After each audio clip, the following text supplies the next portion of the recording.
All right, so I want to get into your life a little bit, man. Just like kind of your early upbringing and stuff. Are you from the Congo, or where are you from exactly? My parents are from Congo. I was the first person in my family Okay, born stateside or outside of Congo. So, gotcha. my parents came here, I want to say a little over 30 years now. And, well, yeah, definitely over 30 years, but maybe closer to 40 now. Years been in the United States. But, yeah, I'm grateful and I'm proud to be Congolese. I always carry the Congolese flag inside of my American flag. But I was born in South Florida in Fort Lauderdale. Grew up all Okay. around South Florida, from Okeechobee in the countryside to Boynton Beach, a little beach town, and Lake Worth. A little closer to like Wellington, which is like a little horse area, not horse country, but pretty strong equestrian area.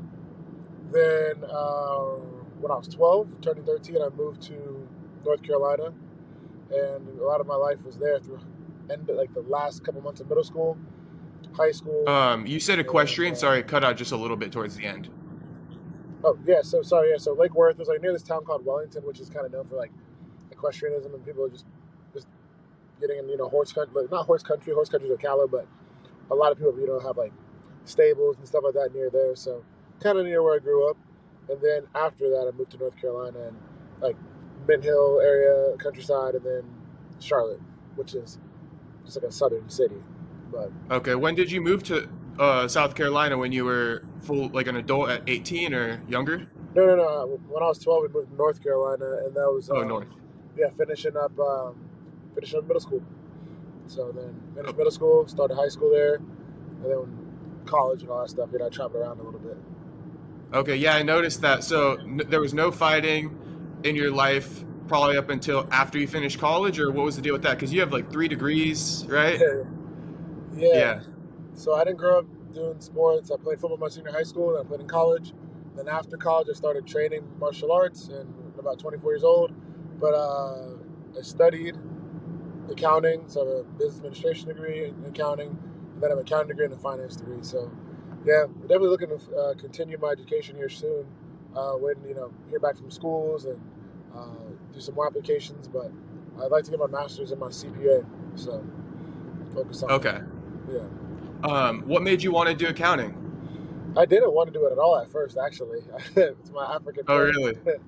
My parents are like, "You are doing accounting." My first major in college is actually music, and I went to do Okay. like vocal performance and like orchestra and all that. But it wasn't,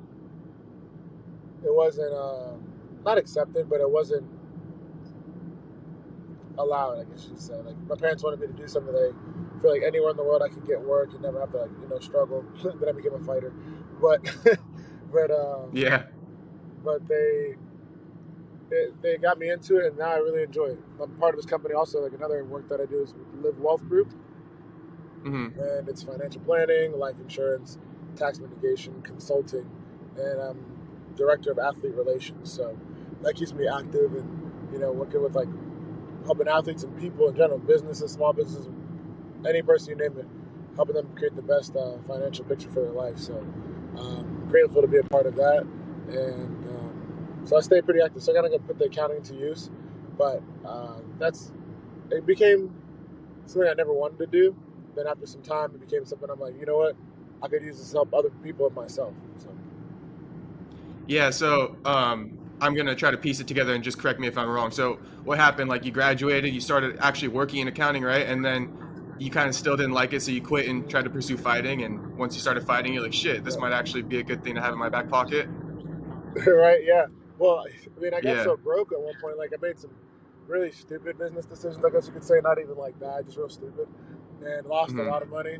And for relatively speaking, at the time for my life, so it was like, oh, it became a struggle. Like I talked about after my last fight. Like, pretty much thought I had more money than I ever had, and then I had barely anything. And I was sleeping in my car, then my teammate's place, and then super grateful that um, I was able to move onto a farm, and that was like a joy. But it wasn't not it just wasn't not easy. That's not the word. It was like, oh, dude, I just what the heck. And then I was like, well, you have an accounting degree. Why don't you go back and get an accounting job?